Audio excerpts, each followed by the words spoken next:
Please welcome John Feltz. So much. Thank you so much. How are you guys?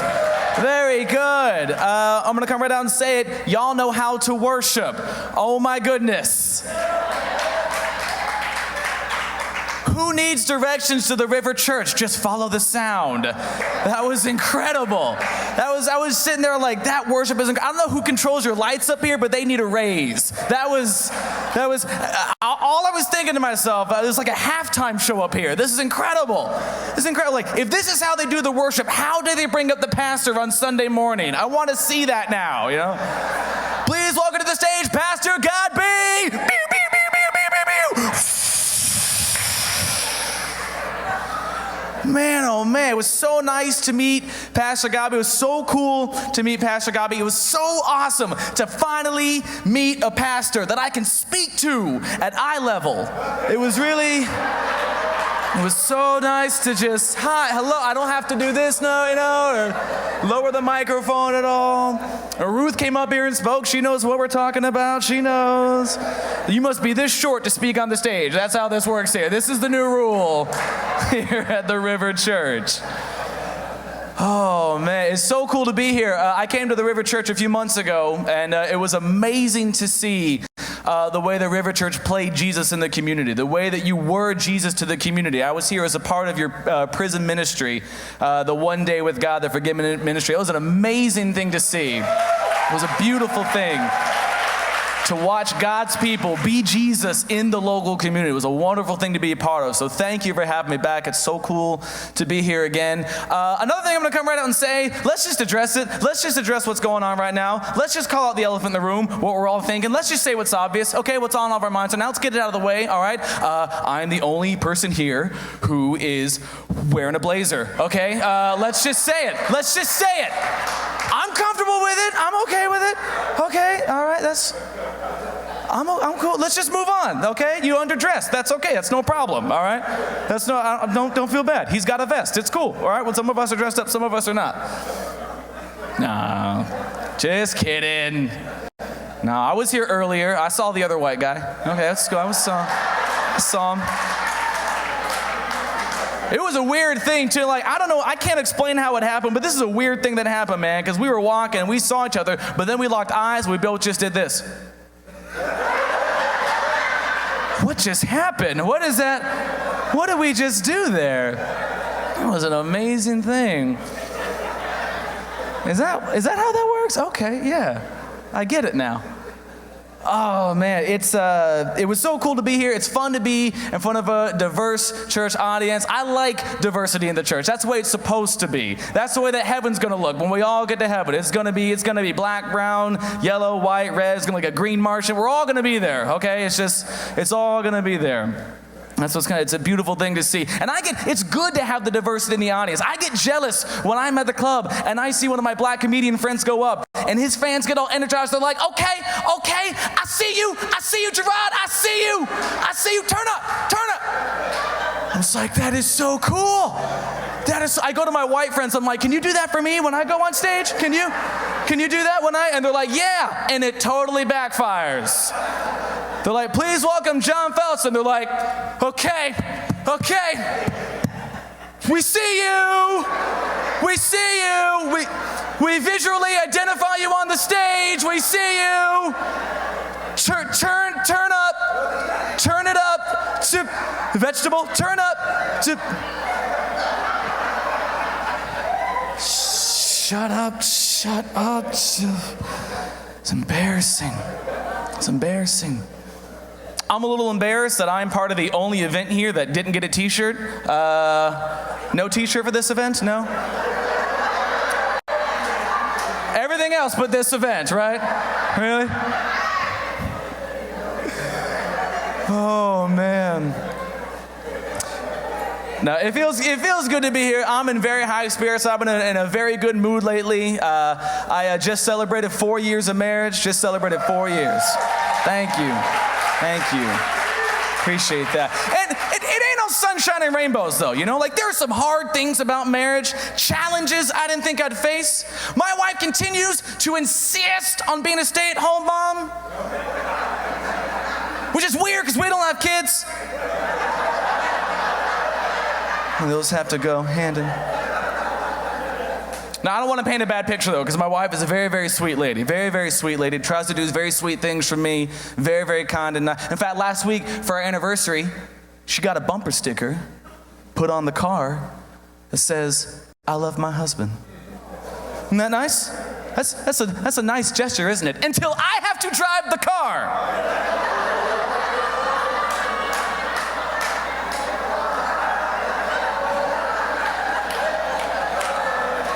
Did you forget we share a car sometimes? Did you forget that? Do you know how weird it is driving down 40 when someone pulls up behind you? That's so sweet. She loves her husband. Why does she have sideburns? Why does she have sideburns? I don't. Just sinking in my chair. Now, I want to be a sweet husband too. I want to be a loving husband. I want to love my wife like Christ loved the church. The problem is, for me, as a dude, the problem that I have is what I say up here does not translate here. It's like a game I play with my wife. It's called What I Wanted to Say, But What Came Out Was. Like, we were at this really fancy restaurant last week for our anniversary. Very, very fancy restaurant last week for our anniversary. And what I wanted to say, what it sounded like up here was, "Sweetheart, you look beautiful in the candlelight tonight."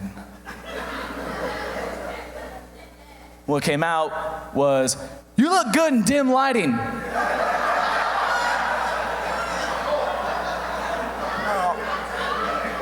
It sounded different up here. No. We were cleaning out our garage. We just moved into a house. We were cleaning out the garage, and I came across our old yearbooks. And what I wanted to say was, "Oh my gosh, you were a cheerleader in high school? Cool." What came out was, "Wow, you were hot in high school."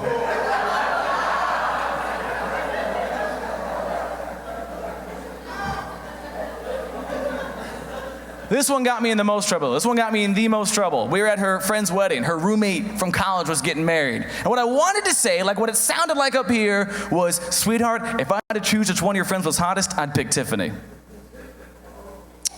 Just wait. What came out was, "Sweetheart, if I had to choose which one of your friends was hottest, I'd pick Tiffany." That time they were both stupid and just shouldn't have been said at all. We just should have just skipped right over that part, you know? You have to mess with people sometimes, though, you know? Like at the fancy restaurant we were at, I can't help but mess with people because I never get dressed up. I don't get dressed up for church. The only time I get dressed up is if I'm in court. So I'm never dressed up otherwise. We were at this very, very fancy restaurant, and I can't help but do it because it's such a rare occasion, but every time I'm dressed up at a fancy restaurant, I will go to a random table, any random table, and I'll just go, "How is everything? How is everything? Good, good, okay. Oh, I see you got the chicken marsala. Okay, good. That's, my wife insisted that be on the menu when we opened up this place. All right. Well, you guys have a good night. Okay. Get away with it every time. But till one time, I promise this happened. I came up to a table and I was like, "How is everything?" You know? And they were like, "Well, everything's fine, but we just been waiting for a water for 5 minutes now." Very valid. I'll get right on that for you. Okay. And I was like, "Sweetheart, we have to move. We have to move tables. We have to move. We're moving out of here right now. Moving out of here." It's a crazy thing, man. It's crazy. The different ways that we do things, different ways that we laugh, the different ways that we pray. I'm from the north. We pray very differently up there. One person prays, everyone shuts up. It's very different.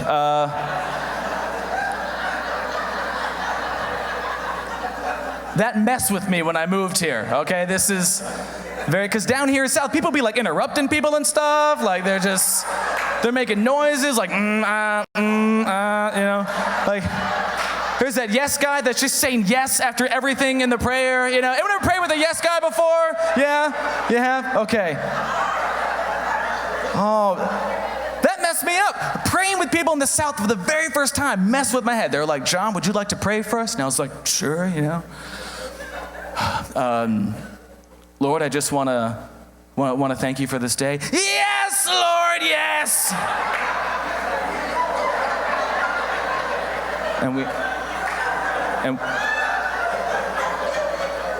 And we just want to pray for Tim's grandma. She's in the hospital. Yes, Lord, yes, Lord, yes.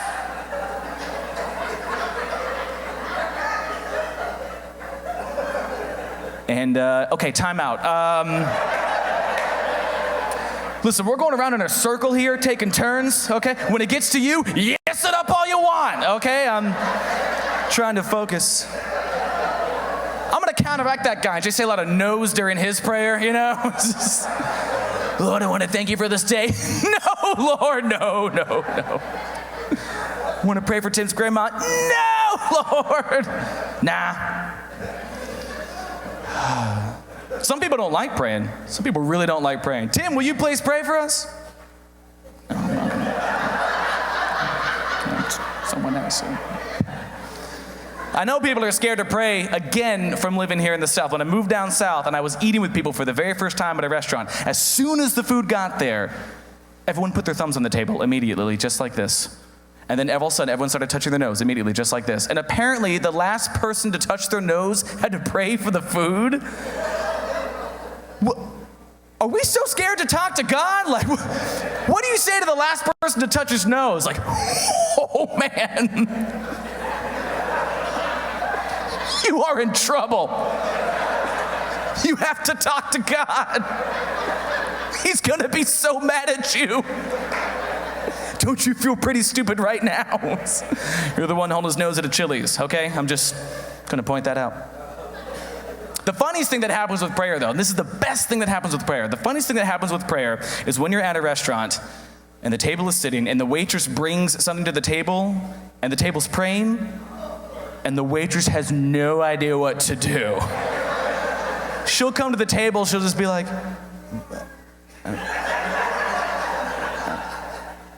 I don't know. They're praying. They're praying. I can't just tap them on the shoulder. I can't do that. I can't. I'll just wait.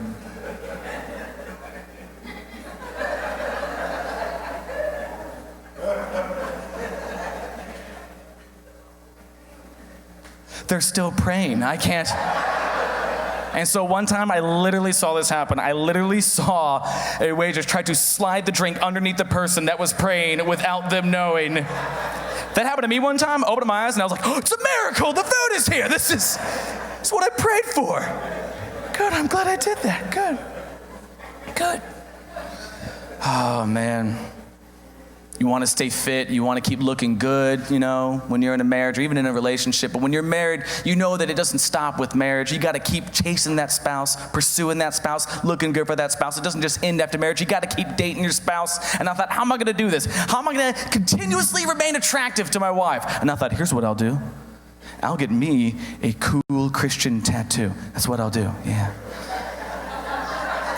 It's like, what would a cool Christian tattoo look like exactly? Like, maybe like instead of a Chinese symbol, a Hebrew symbol. No? Maybe instead of barbed wire around my bicep, the crown of thorns around my bicep. Maybe get like a flame painted right here and it'd be like the burning bush, you know? Like that would be really intense. Like that would be. Wow, did you see that guy? He must be spiritual. Oh, man. Is this a date night for you two? I see like a couple glasses in between you. Like y'all get your own catering service? Like that's the pastor seats. They get water for this. Kind of looks like you're having a disagreement. You sit on that side of the table. I'm gonna sit over here. You sit next to your friend.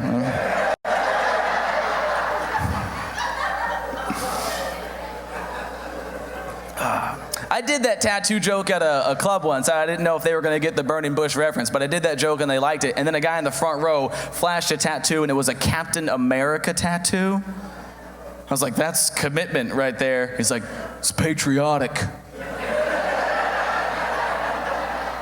This guy thinks Captain America's real.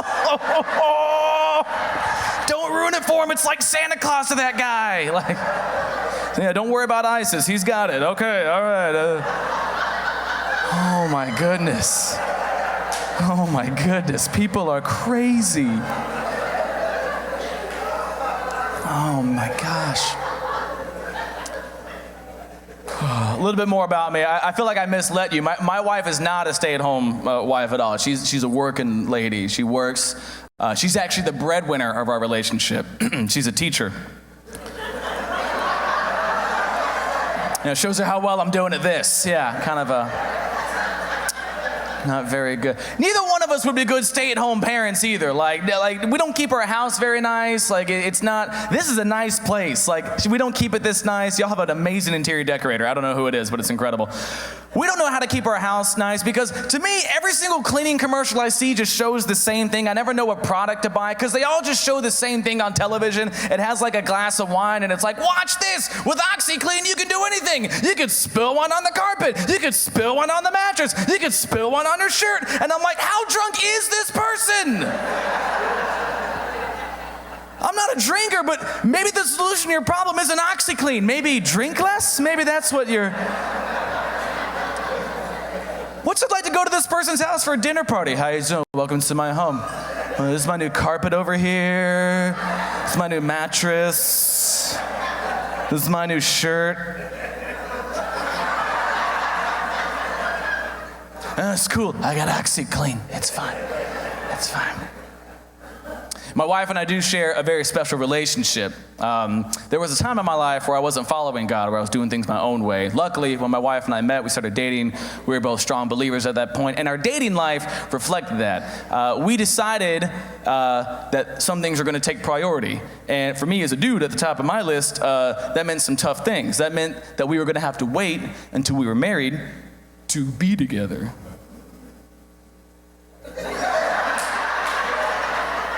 Okay. We were going to wait till we were married to biblically know each other, okay?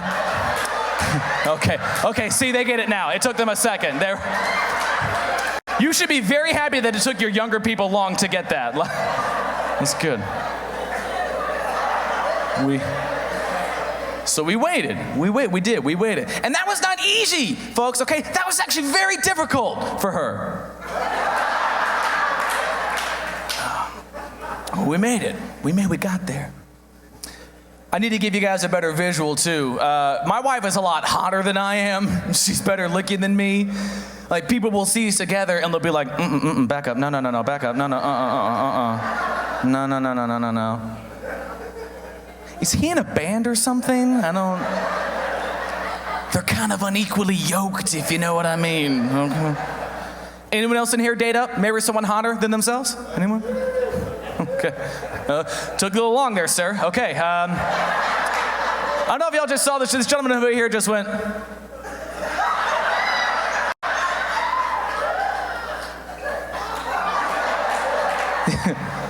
Y'all should be so proud of your pastor. Your pastor was the first one with a hand up. Yeah. Leading by example. You didn't have to nudge him or anything. Yeah. Remove that table. Get him back together. Come on. They're back. Oh, my goodness. Put your arm around her. There you go. All right, get a booster seat, then do it. Okay, it'll be a little easier.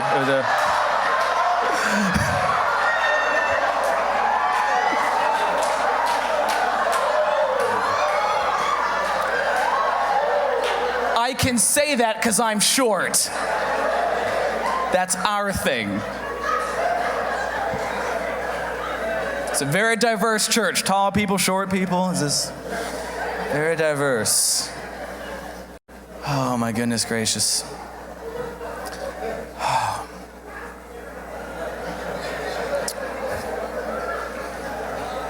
Nuts, they haven't paid me yet. I should have gotten paid first. That's what it is. Big mistake. That's what... So I got a hot wife. She's hot. This is true. It's true. I got a hot wife. I got the hots for my wife too. She's a hot lady. Sometimes my wife will say something hot. Yeah. A month ago, she was like, you know what you need to do? You should stop shaving. Yeah, because if you stop shaving, you could get some man scruff going on. If you stop shaving, get like a McDreamy thing happening. If you stop shaving, get like some fuzz and some man scruff. You should stop shaving. Yeah. I try to be hot back.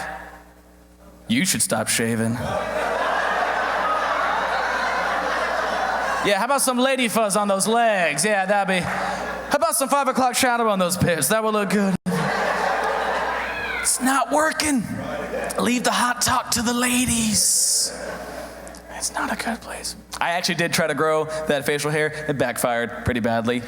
Just ended up growing a really bad creep stash. It was really... You know your mustache is creepy when you're at Walmart and a mom just shies away her children from you for no reason, you know? You're just... Very embarrassing stuff.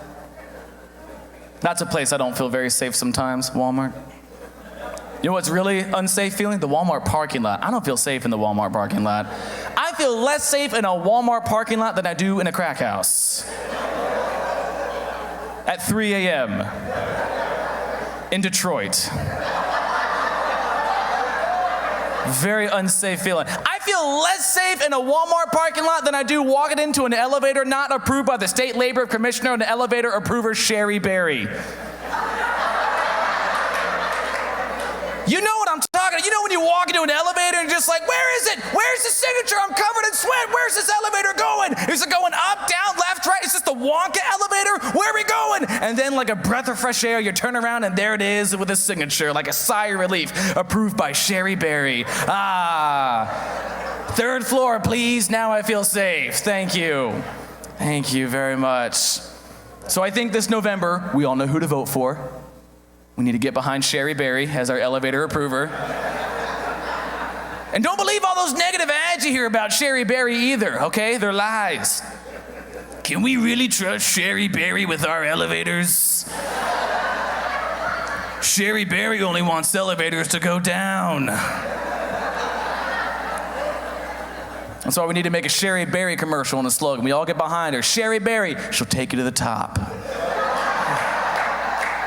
Can get behind that. Get behind that, you know. Now, I'm ragging on marriage a little bit, but there's amazing things about marriage. There's good things about marriage. Marriage is a good and amazing thing. I'm discovering good things about marriage all the time, even 4 years in.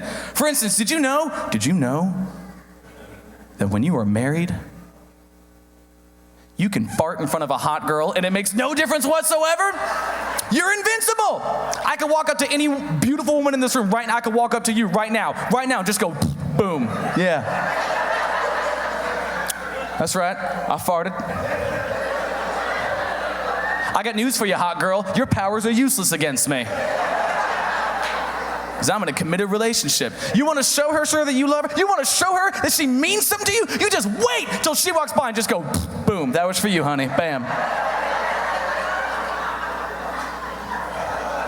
Yeah, because I don't care about what she thinks. I care about what you think, okay? Yeah. Hey, smell that? That's a smell of commitment right there. That's what that is.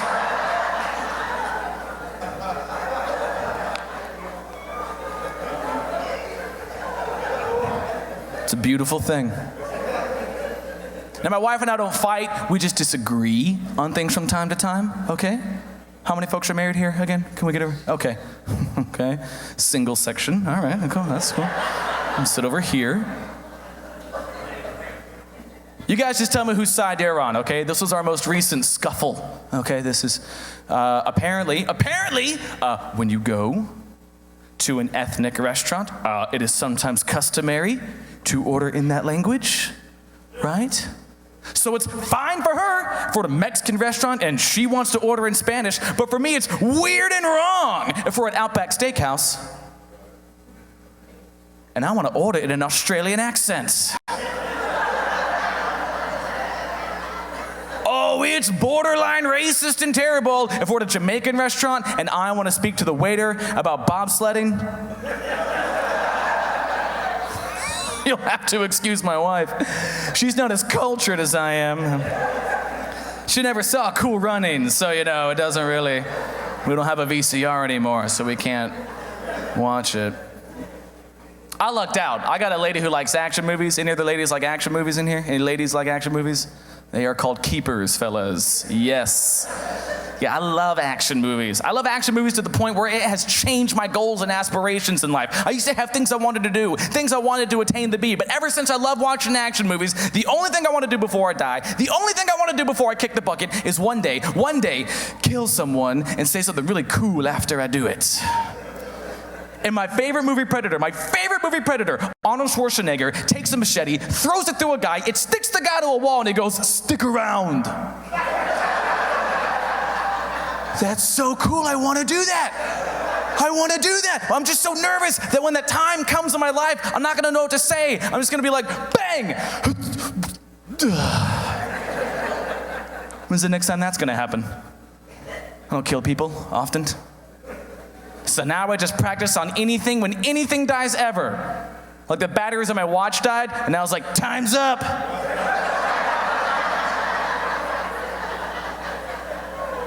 This plant that I forgot to water died, and I was like, sorry you had to leave. My relationship with my ex-girlfriend died, and I was like, get out. Just wanted it over at that point. Anyone else's relationship held together by a thin strand of Netflix? Anyone else? Anyone else? No? That broadband goes out, we are in trouble, okay? I'm on hold with Time Warner forever. My wife got to choose the movie last week, though. She got to choose the movie, and she picked a movie called An Officer and a Gentleman. Is anyone familiar with this movie?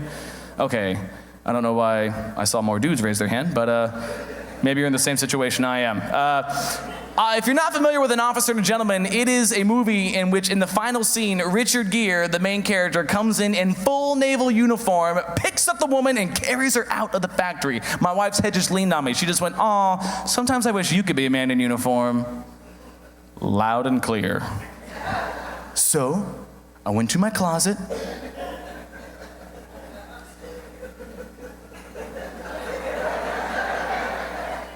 I got all my merit badges together. I came back out in the living room in my Boy Scout uniform. Yeah. What's going on, wife? Check out that comic book collecting badge. Took me like 3 weeks to get. That's pretty quick for that hard of a badge. Yeah, you're not seeing things. It's an eagle. It's like the highest rank you can get. It's like the general in Boy Scout world. So a lot of the Weeblos respect me. So. And my mom's a dem mother. I can get like a tent whenever I want, you know? So, answer me this, wife. You want to buy some popcorn?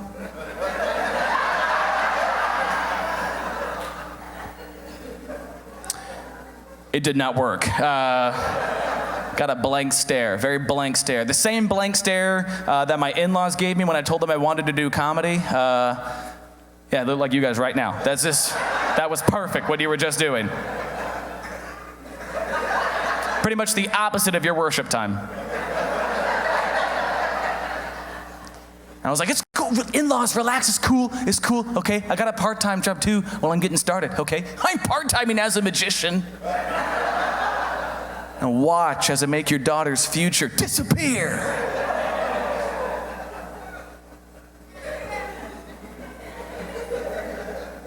I work at a magic camp. Thank you. That wasn't the joke, man, but okay. You just have your laugh at my expense. That's okay. Apparently, as a magic camp counselor, you got to be prepared for anything. Like, I had to learn CPR, I had to get the Heimlich maneuver approval, just in case one of the kids pass out from amazement. Quarter behind. And I've always wondered, what it would be like to storm out of the job, Like, I left my last job on very good circumstances, but I always wondered what it'd be like to storm out of a job. Walk into your job, tell your boss what you think, put it on the table, just quit right there on the spot, and walk out on the job and quit right there. Anyone ever done that before? A lot of employed people here. Okay, all right. All right, it's good for your tithing. Okay, all right. I did see one hand raised in the very back. Was it you, ma'am? Can you tell me what that was? What job did you walk out there? Oh, all of a sudden, we're so quiet at this church. Oh, I did not see that one coming. Like, what would I say to my magician boss if I wanted to quit on the spot, Like, you know what, man? You can take this job. You can forget it. You can take your stupid hat back. You can take the stupid fake rabbit back. You can take the stupid scarf back. Just walk out with it dragging behind you. And my boss is so naive sometimes too. Like anyone else's boss, kind of spacey sometimes. He's very naive. He's like, we're changing these kids' lives. We're making a difference in these kids' lives. We're teaching them a skill. We're teaching them confidence. We're helping them. I'm like, we are not helping these kids at Magic Camp. What is one of these kids gonna do in a bully situation? Hey, give me your lunch money. Why do you want my money when you've already got so much behind your ear? Oh, friends? No. Doesn't work that way? Yeah, doesn't work that way.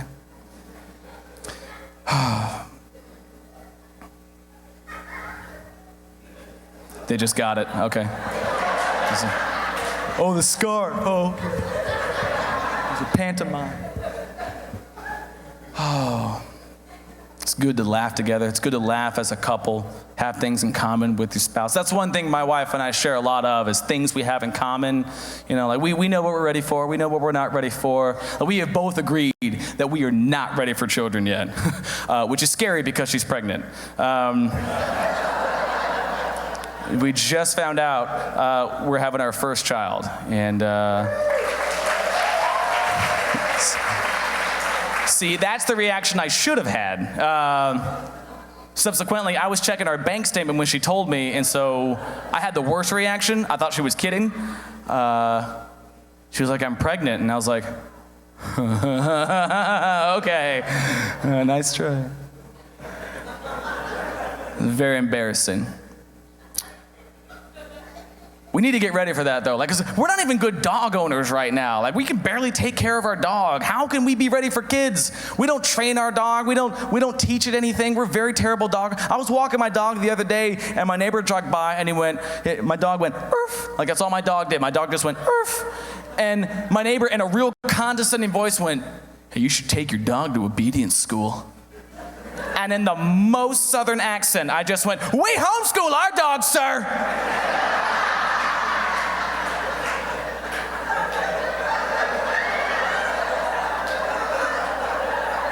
Obedience school, that's a devil word.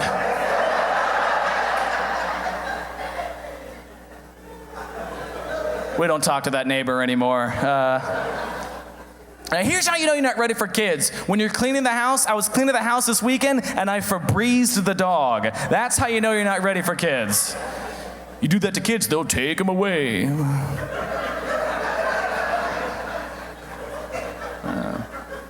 We couldn't afford a dog for a long time. There was a long time where we couldn't even afford a dog. We had to save up to get the dog.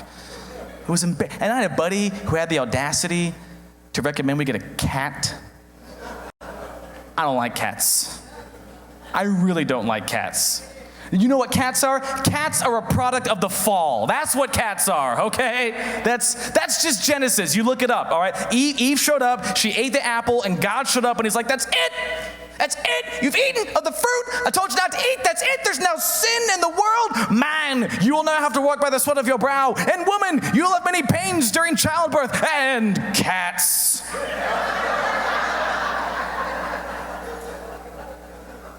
No, please. We can't even remember to take a multivitamin every day. How could we be ready for kids? My mother-in-law continues to bug me about this. She was shopping with my wife. She was visiting. They were at Target. And when she got there, she said, "Look, you and John need to take a multivitamin pill. It's good for you. It's delicious. I know you've had trouble with it in the past, but look, I got something for you. Look. They make them in gummies now, okay? They're like fruit snacks." So she puts some in a bag, and my wife was like, "Fine." But when I got home, I just thought they were fruit snacks. I started like downing them by the handful as I was watching television, you know. My wife came home and knocked them out of my hand. She's like, "What are you doing? Those are multivitamin pills. You're supposed to take 1, 2 tops a day." And I was like, "You can't overdose on healthy pills." "Yes, you can." We started like Googling what was gonna happen to me. She's like, "It says here, we might have to take you to the doctor, get your stomach pumped." I was like, "Are you telling me that I'm gonna have to go to the doctor and I'm gonna have to tell them that they have to pump my stomach because I ate too many Disney Princess vitamin gummies?" I don't wanna do that. We can't even afford Redbox. How could we be ready for kids? I'm treating Redbox like any other vending machine now. I'm just shaking it, hoping something falls out, you know. Dora. All right, we're watching Dora. That's what we gotta watch. I found out just how broke we were when I was at the eye doctor getting my eyes checked. I wear contact lenses. And at the very end of the exam, he said, "Mr. Feltz, where you are now with your vision and with your age, you are actually an excellent candidate for LASIK, for laser ass surgery." I was like, that sounds expensive. You said laser. He's like, no, it's very affordable. It's only $2,500. If I sell a kidney, maybe we could make this work. Like, but that didn't sound impossible. It's like $2,500, that's not too much money. That's not too much in God's eyes. Maybe we could do $2,500. Maybe we could save up. Maybe we could Dave Ramsey this situation and just save enough money. We could do $2,500. That doesn't sound, and he goes, slow down. It's $2,500 per eye. Who gets one eye done? What am I gonna do? Get one eye lasered and walk around with a monocle for the rest of my life on the other one? Am I the Monopoly guy now? It's not gonna work. Not gonna work. I wish my wife could have been here. She would have loved this. She would have had a really good time with you guys. Y'all have such a nice pastor. Y'all are a hugging church too. I can't tell you how many awkward situations that created for me because I did not know. Like I'm here shaking hands and people are like, come on. I'm like, is this a hug? Should I hug? Pastor Gabi was one of the nicest people in the world. I felt immediately comforted when I met him. Just immediately. He just has that presence about him. I don't even have that with my pastor. I go to a huge church, and I don't know if you're like me, but I get scared when I see my pastor in public. It freaks me out when I see him outside of church. Does that ever happen to you guys? I don't know. You can say it. He's not looking. He's looking up here. You can. I saw my pastor at Target once, and I was like, oh my gosh, he's here. Oh my gosh, this is incredible. What? Outside of the church, there he is. And regular, oh my goodness gracious, there he is. Here in Target, where we shop. This is incredible. Should we? No, he's right there. Oh my goodness gracious. He doesn't shop in heaven. He shops here. This is incredible. This is amazing. Should we wave? Maybe we should wave to him. Should we wave? Let's go. People do that, right? We should wave. Here we go. Okay, let's go. Let's just wave to him. Okay. He waved back. Oh my goodness gracious. This is incredible. He waved back like a normal person would. That's incredible. Like he's just like one of us. Because he is. He is. It can be scary with a pastor sometimes. My pastor's a real honest guy, you know. He was encouraging us to be in a small group, to be in a Bible study. And he's like, sometimes I don't feel like going to small group. You know what I do? I go. And I was like, wow, he's a real person like you. He struggles with wanting to go to Bible study and being tired. And then I was like, wait a minute. People are in a small group with the pastor. That sounds terrifying. Small group is supposed to be a place where you can share your feelings and confessions and whatnot. Like, any prayer requests? No, everything's fine. No prayer. No, I'm not struggling with anything, Pastor Godby. Why would you even think that? No. We got to pray for those other people. That's what we got to do. We got to pray for those. I'm fine. At a Bible, can you imagine trying to answer questions at a Bible study with your pastor? Like, hey, what do you think he meant by this passage?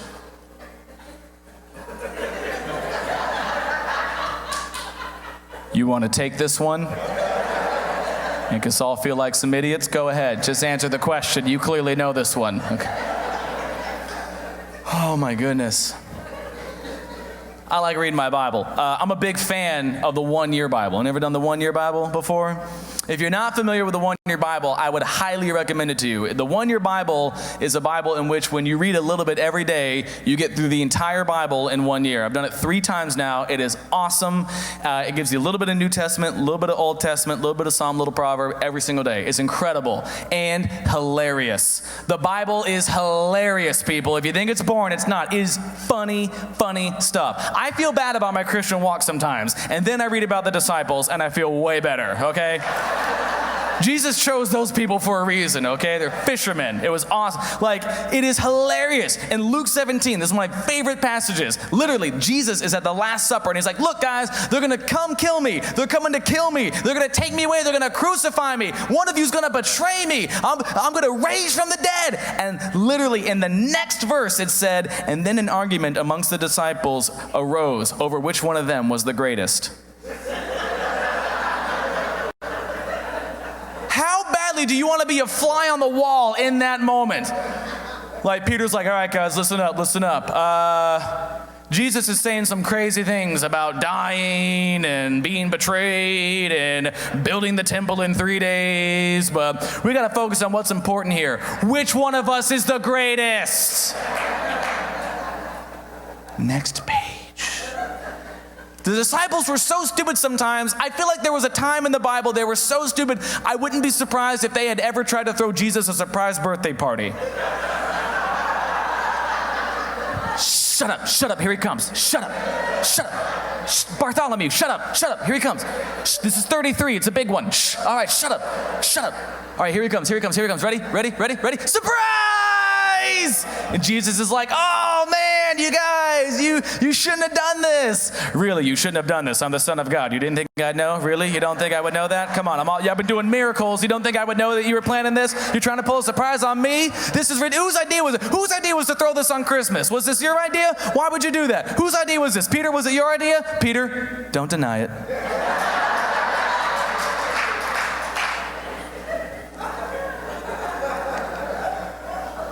The Bible is hilarious. One of my favorite verses is in the Old Testament about the Tower of Babel. You guys familiar with the Tower of Babel? Amazing story. Some theorize it's the first time in the Bible where language was separated. People got real arrogant, as we do, and they started to try and build a tower all the way to heaven. They said, we don't need God. We're awesome ourselves. We're going to build a tower all the way to heaven. And God said, I don't think so. Here's what's going to happen. I'm going to confuse your languages. Ready? Confusion. I want to be a fly on the Tower of Babel when that happened, because I want to see the guy that ended up with German. That's what I want to see. Like, Tom, oh my gosh, Tom, what's going on? The tower's falling, bricks are falling off bit by bit, everything's going crazy, no one can understand each other. Tom, what are we going to do? Tom, say something.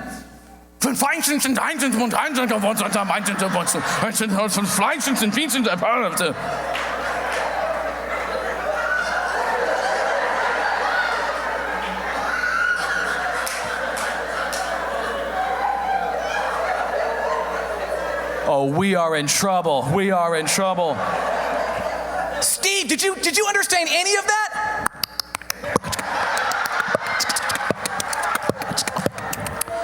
Oh, we should not have rebelled against God.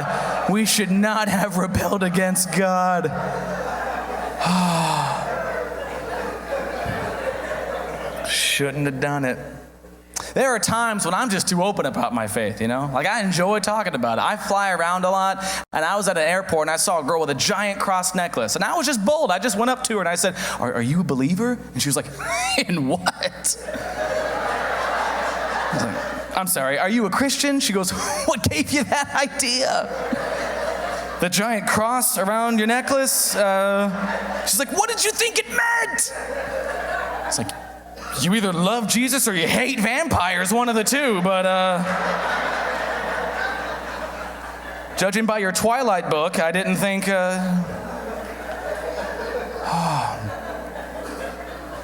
And then sometimes you meet someone who's too Christian.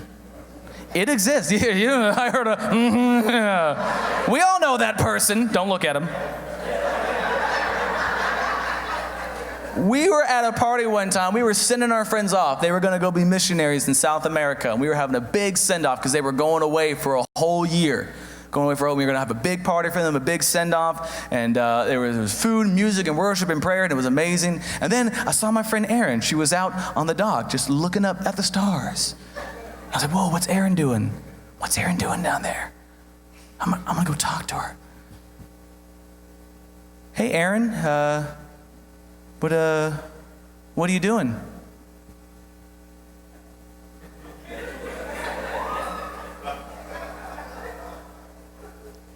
Enjoying the presence of my Father.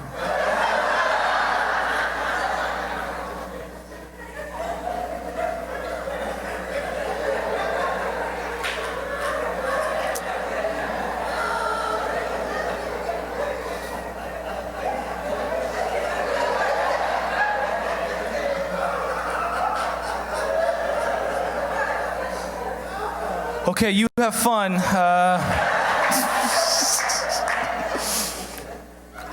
I'm gonna go eat some Doritos.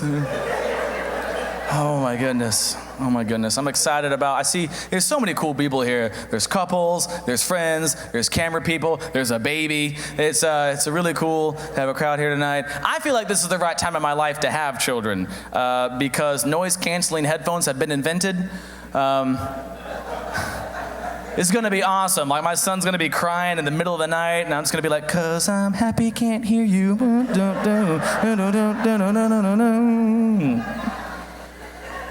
Oh, you gotta be careful about what you let your kids watch. There's all kinds of stuff on TV these days that was not on television even 10 years ago. It's an amazing thing. I can't let my kids watch TNT. I can't do it. TNT is an amazing shit. It's got all this drama. It's got like Law and Order on at 3 in the afternoon. It's a weird and crazy thing. TNT right now is the only network with a one-word slogan. It used to be TNT, we know drama. Now it's TNT, boom. This is one word. That's the lazy advertising right there. So, but then I thought, what if other networks just had one-word advertising? Wouldn't that be amazing? Don't other networks just need to get the point across with one word, you know? Like TNT, boom. ESPN, Food Network, Bravo, hey!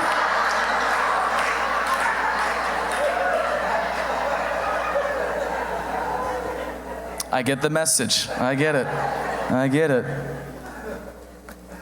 Oh my goodness. Oh my goodness. I do wish my wife could be with me. She does get to travel with me a lot. It's a school night though. She's a teacher, can't be here. And it's fun to travel on the road with my wife. When you're on the road a lot, you see things that you wouldn't normally see, you know? But maybe you guys can explain this to me. Can anyone here explain to me the reason why when we're on the highway and we're driving and we pass by someone on the road, we immediately look at the person that we just passed by? You do that, don't you? It's the first thing we do, some of us, isn't it? You'll pass by a car and you're just like, oh, you own a car too. Okay. Yeah, all four wheels working. Okay. Onward, fellow motorist. My wife gets really upset when I do this, but now that I know that someone's already going to look over, I already have a face on before I pass by the car. So now when I pass by a car, all they see is this.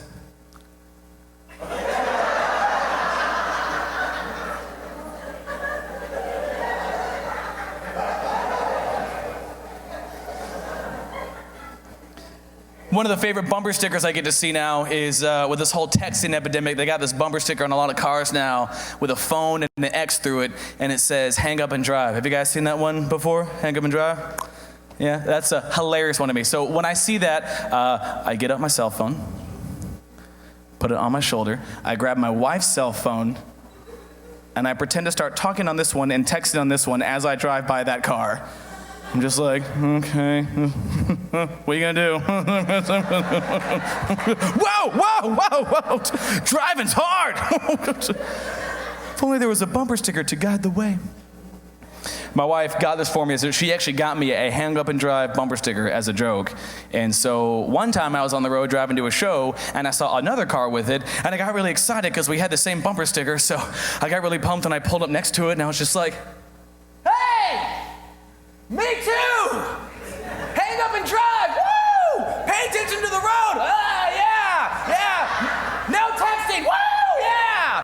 And then I realized there's no way this woman can hear what I'm saying because our windows are up.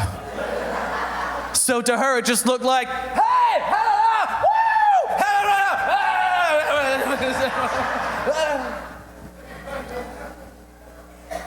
I've never seen a little lady speed up faster than to get away from me in that situation. Like through a red light. She was, oh my goodness gracious. But I've had so much fun with you guys tonight. Y'all have been such an incredible crowd, and I can't thank you enough for welcoming me and for bringing me here to join you guys in laughter and in worship and praise tonight. I've never met so many wonderful, hospitable, kind people who would give me a hug without any question or any reserve. Y'all are so nice and kind. Thank you so much. Y'all should be so happy at what an amazing church body you have. Thank you. I want to close with something. I want to close with a verse. It's kind of a weird thing, but this is how I close a lot of my shows. This is a verse that I've held very close to me, and a verse that I take with me wherever I go. It's a verse that holds a lot of my marriage together, and one that I just want to leave with you guys. It's my way of saying thanks for having me, for being such a fun crowd and laughing. You'd be amazed, some crowds just don't want to laugh, and y'all have been so welcoming with your laughter. Makes it fun for me up here, and makes it a lot easier. and not scary. So y'all been so incredible and kind. I want to leave you with this verse. It's kind of corny, I know, and it's a weird way to end a comedy show. I've memorized it, kind of. And pull up my Bible gateway here, hold on. It's a little cheesy, it's from the Old Testament, but this is my way of saying thanks. Just want you guys to be able to take this, meditate on it, and thank you, and just have it just send out the night. So thank you guys again. You've been fantastic, and I really appreciate everything. So here we go. Okay. This is Deuteronomy 25:11. If two Israelite men are fighting and the wife of one comes to the rescue of her husband by grabbing the groin of the other man, her hand must be chopped off without mercy.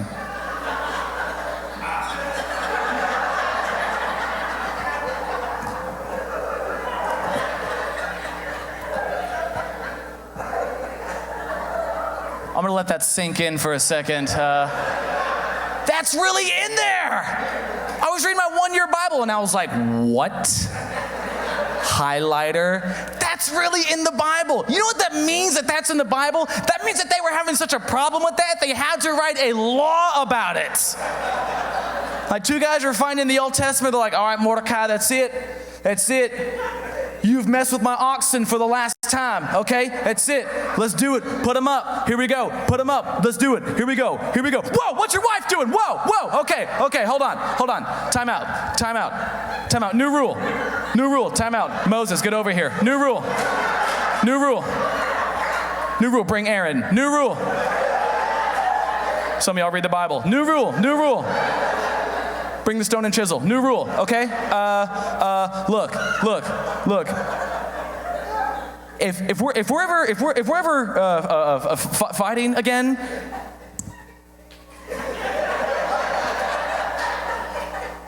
and that happens,